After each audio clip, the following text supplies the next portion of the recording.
Hey, welcome back. I'm Chris, channel Show Me Repair. Today we have I think it's a 2001 Excursion. Can't remember the year. I know it's an Excursion. Looks like a Super Duty to you guys. Customer of mine calls me, has a no start on this. He's tried replacing fuel filters. It's pretty cold out, and he had it plugged in. He had a battery charger on it, and nothing seemed to help. So I went over, and just to do a little digging on it, try to get a little more information, see if it was something easy we can fix. I did some testing on it at his house, and I tested all the glow plugs, which I'm going to go over and show you guys how to do.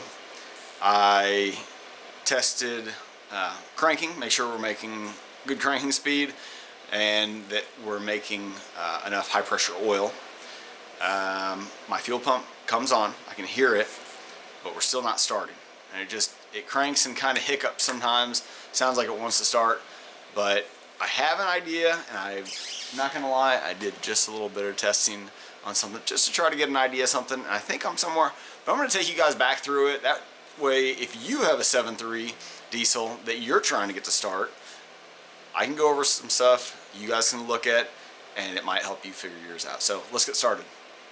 Okay, we're going to go into self-test. I want to check for codes. Powertrain, engine. I want to do key on, engine off, on-demand self-test. Okay, no on-demand codes, but what do we have here in continuous memory? Power interrupt on keep alive power circuit, and P1280 injection control pressure sensor circuit low. I think that's related to the other day whenever I had this. I disconnected with the key on, disconnected the ICP sensor to check for any oil in it or any corrosion, didn't find anything, so I plugged it back up. And a good indication of what's going on is we're going to go to data logger now. Powertrain, engine.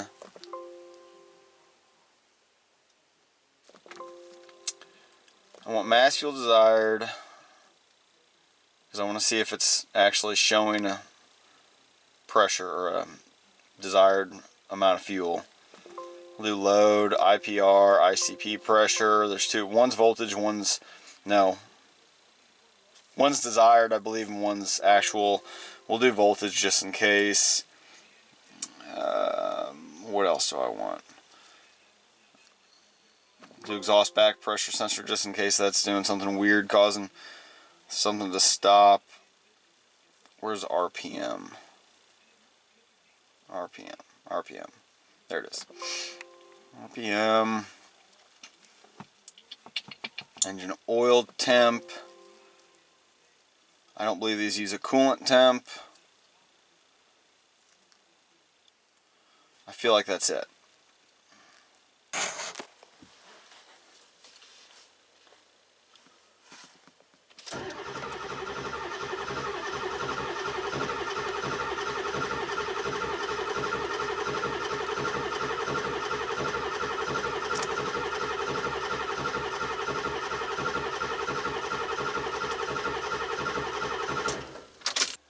Back to the recording. Yeah, while we're cranking, we're making 2300 psi. Voltage is holding steady, is not fluctuating a lot on the ICP. IPR is at 46%. I like that. Load is at 0, which is kind of weird. Mass fuel desired. I don't think that's weird now that I think about it. 1 gram of fuel. RPM's 168. Okay. I don't see anything there that jumps out at me. So since we're making good ICP, we're showing that we're trying to inject fuel at 1 gram. We have RPM at cranking. I don't see why, computer-wise, this engine shouldn't start. So we're done with the computer for now. Now let's go check the glow plugs. Okay, getting ready to test the glow plugs. You can see I have this bulb here. Got two wires coming off of it. One wire is going to the positive side there on that. You can see that vice grip holding it in. This side goes to ground. What happens? Lights the bulb.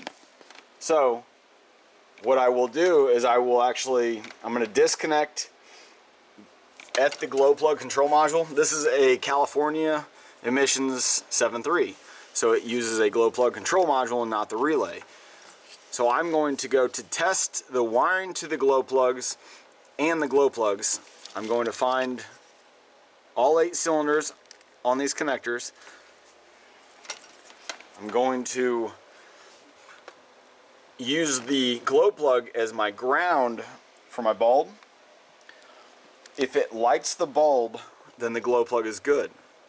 If the bulb does not light, the glow plug is bad. It's pretty much that simple.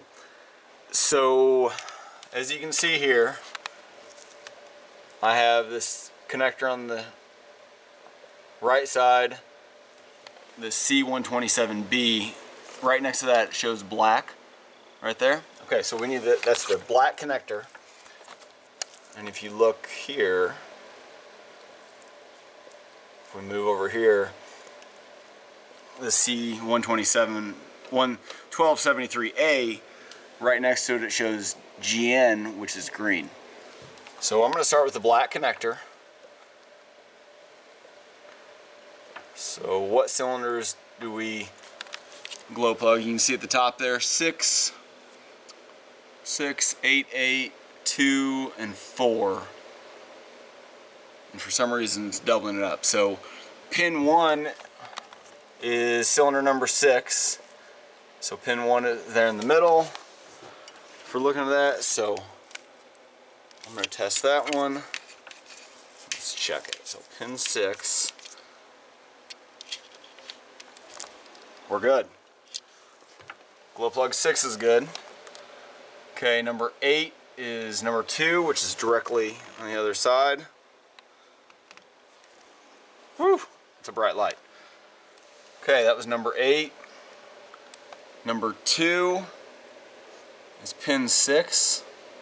Pin 6 is bottom left. Let's see if we can, yep, we're good there.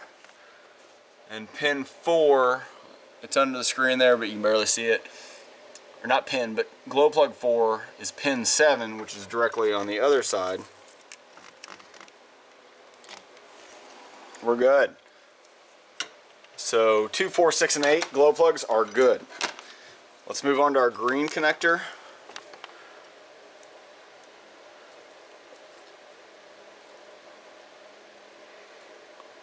Our green connector, we'll start at cylinder number 5, that's pin 1. So that's our middle left again on that one.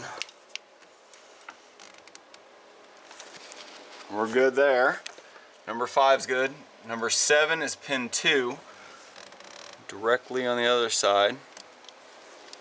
We're good on cylinder number 7. Okay, we go down.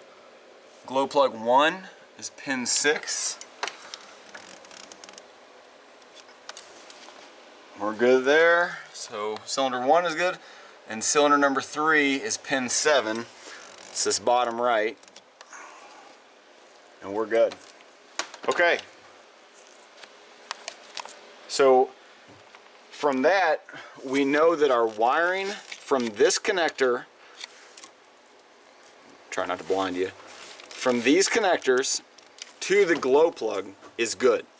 But what I don't know is if I'm actually getting power out of our module. Now, I suspect that it's okay because I have no codes for the glow plugs.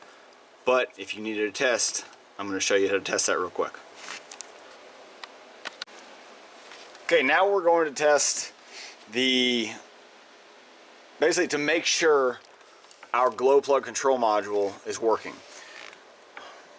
And to make sure that that control module is putting out power, I'm going to use my bulb again. This time, rather than going to positive with it, I'm going to go to ground because I want to see, to make sure that voltage is coming out of that module. So what I've done since those connectors are kind of hard to get to the back side of them, they're straight, it's easier. You can see down there, right down there, we have an open connector, female side. Up here, I have a pin going into the male side of it.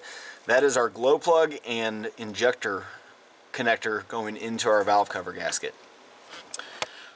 I've got the power side of this bulb into that connector, and here's our connector, and I'm in J, which is all the way to the left, and if you look at J is glow plug 2 power. So now all I really need to do is turn on the key and we'll see what happens. So go ahead and watch that bulb for me.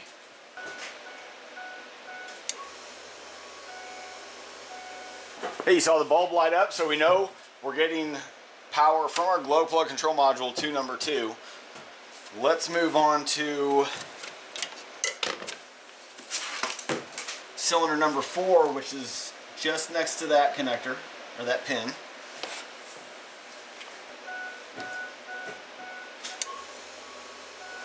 Hey, number 4 powered up. Let's go to number 6.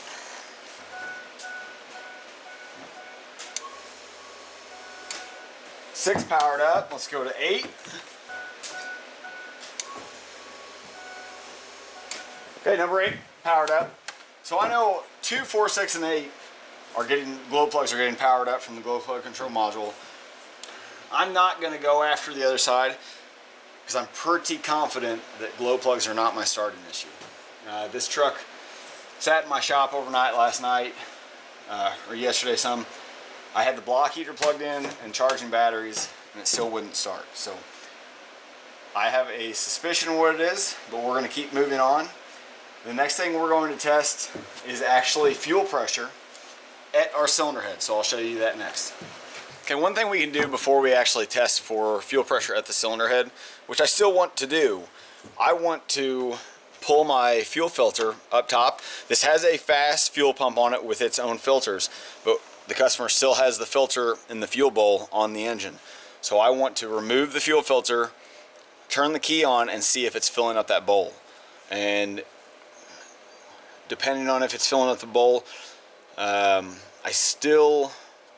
well, truthfully, if we're not filling up the bowl, we're not going to go to the cylinder head. So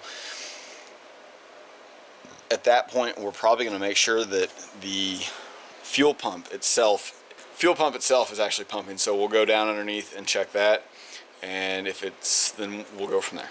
Basically, I just won't get ahead of myself. Let's check for fuel in the fuel bowl, see if it's building up. We'll move on after that, depending on what we get.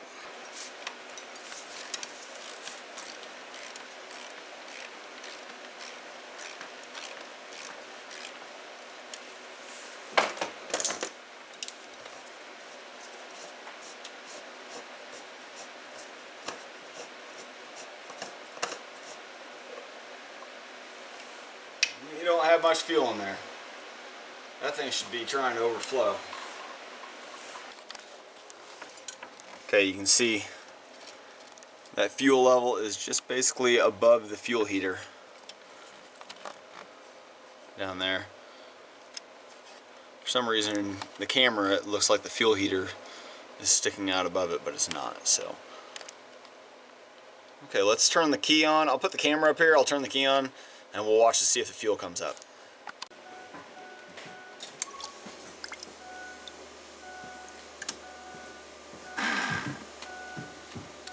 Oh, it's coming up. Okay, so our fuel pump's making pressure. What's happening there? It's leaking off. Huh. Why is it bleeding off like that? It's going down to the lower port. The lower port is, I believe, the return line.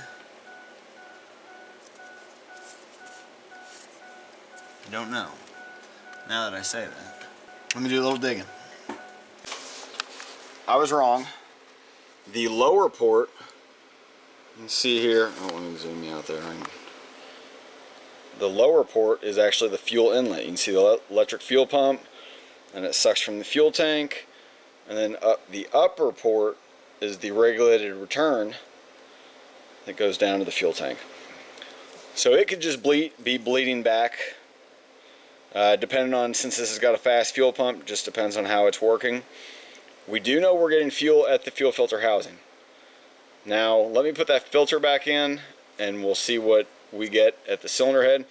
You can see our fuel filter housing supplies fuel to the left cylinder head at the front and supplies fuel to the back of the right cylinder head, and there's check valves in there at either side. The front, yeah, it's pointing to both those check valves. I'm going to check fuel pressure on the right cylinder head at this little port right here. There's a machined area in the cylinder head that feeds fuel to the injectors, and we're going to check fuel pressure right here. Okay, next we're going to check fuel pressure at the cylinder head on the right hand side at the front. Our AC compressor's right here. I've got this hose here. Our oil reservoir, you can see the idler pulley. If you go back there, you can see that little brass 90-degree fitting I have there. It's going into the port that actually you'll see a square drive plug that's in there.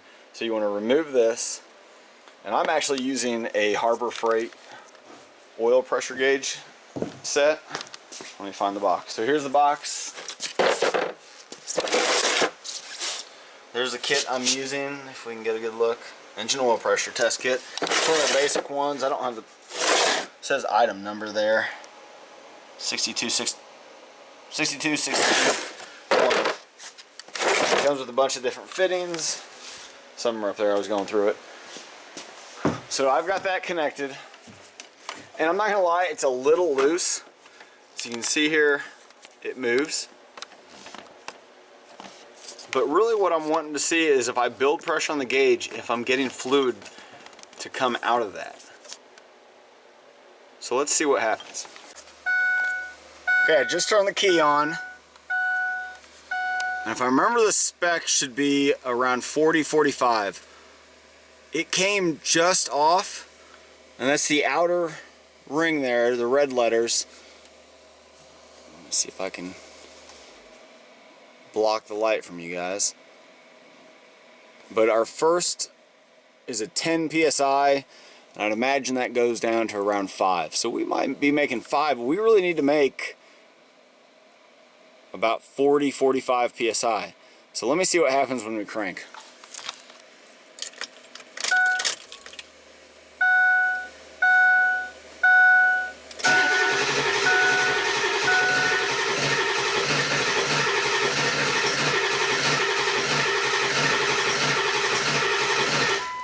Still nothing. So we're still not making fuel pressure to the cylinder head. What are we going to test next to try to pinpoint, or what can be causing this? Okay, we're getting fuel in our fuel bowl. We're not getting fuel to the cylinder head. So what do we see? Maybe 1 pound. We saw that needle move just a little bit. Well, we need 40, I think I saw 45 to 80 psi is what the workshop manual is calling for on this engine. So the only thing I can see that could possibly be allowing us to not make pressure up top at this point is the fuel pressure regulator. I just took that apart off camera. It wasn't worth doing anything because there wasn't anything wrong. The spring was in good shape, O-rings were in good shape. So I don't believe that's causing our issue. Could it possibly be still? Maybe, and I'll eat my words at this point. But my next step I want to do is to see if our pump is even able to build pressure. So let me show you what I've got. Okay, so we've got our Fass Fuel pump down there. Blue line you can see runs next to the factory line. And you can see where I've disconnected the line there. It's dripping. And I've got a fuel pressure gauge tapped in, and it's supposed to tee off to another, but I got a plug on that. Hopefully it doesn't fly off. We can see here, I'll flip this around for you guys. We can read all the way up to 100 psi or more. Let's hope we get in the 40 to 50 range. So let's see what happens. Let me turn the key on. Okay, key's on. Let's get underneath the running board here. That's deadheading the pump.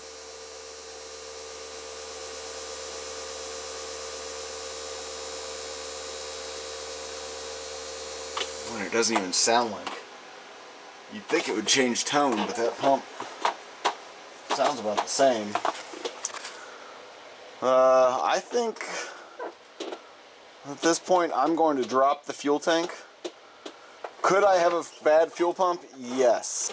The bad thing with this design, I could take it loose here. Well, we might do that. Just a second. Okay, one last test before we drop the tank. And what I've done is I've removed the return, or not the return, but the suction line from the tank to the pump. I put a hose on there. You can see the hose is running up around and to a pressure vacuum gauge. You can see the needle's sitting on 0 right now. If it goes up, it's going to go into pressure. If it goes down, it'll go into vacuum. The spec is 6 HG. Where is HG? Centimeters of, I forgot what HG stands for, but it's vacuum. So it's on the outer scale. And Ford's saying 6. They actually want you to run this test where you tee into this line and you drive the vehicle. Well, we can't drive it. And they're saying anything over 6 inches of vacuum is too much. Oh, that's centimeter. Okay, so the inner inches of vacuum. See it there? By the 25? Okay, so we're on the inner. So I'd imagine this thing should probably peg this, possibly. It should go down up to 25. I'd like to see somewhere that high. That would mean this pump is pulling a suction on that tank. And if that's the case, then I'd imagine our pump is okay. And we probably have a restriction at the tank. So let me turn the key on and see what happens. Yep. Oh God. What happened? What just happened? Was that the pressure side? Well, I made a mess. Huh. Well, let me figure out what I did. Okay, my mistake. That was the return line from the Fass back to the tank. I found another line, actually larger, so it probably is the suction line. Let's try this again. It's on the front of the pump here. It's quite a bit larger. I've tapped into it, come down to my gauge. Let's see what I get now. I'll turn on the pump.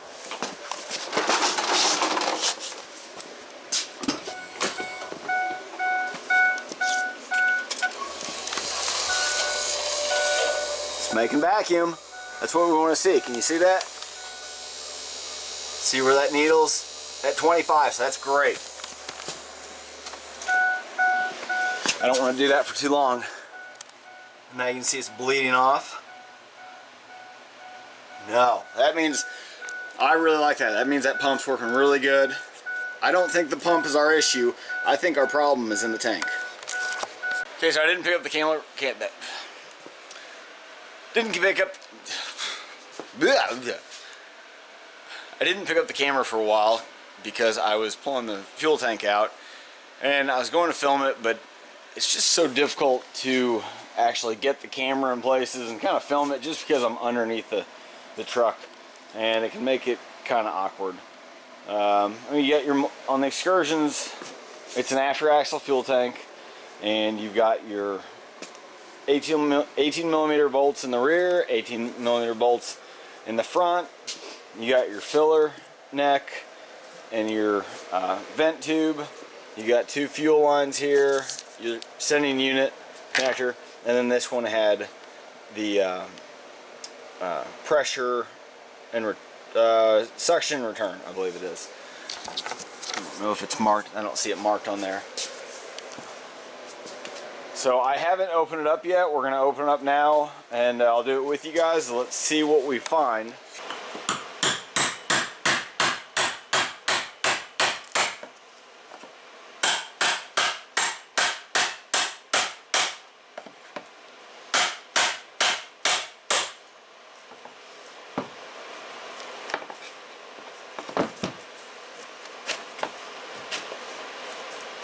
It's not supposed to spin, that's supposed to stay in place.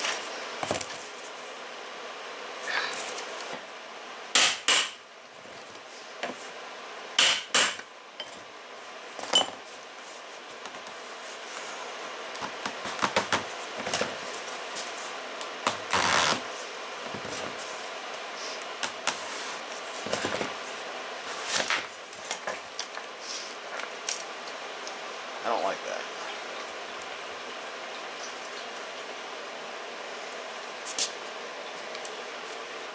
That tab definitely got bent, probably from install.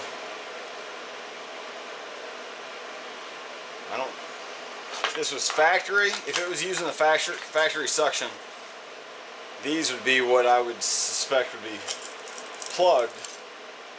But this thing uses this big nozzle here that goes basically down to the bottom. You guys can see there's nothing down at the bottom of that tank that would cause anything. Those little black marks down there are, I think, from the factory little umbrella piece rubbing around. But it's clean. And this is clean here.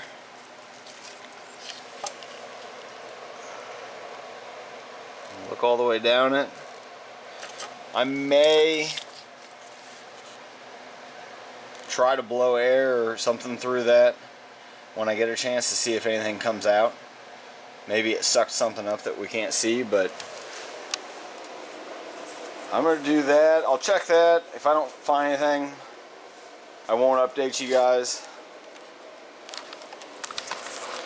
But from what I'm seeing now, dropping that tank, doing all these tests, it had good suction from the tank. So the suction side of the pump was good. But the pressure side of the pump is proven to not have any pressure. So is that exactly what our problem is? I don't know. I'm going to call Fass Fuel Systems in the morning and check with them to see what they say, and we'll go from there. I'll update you guys when I know something.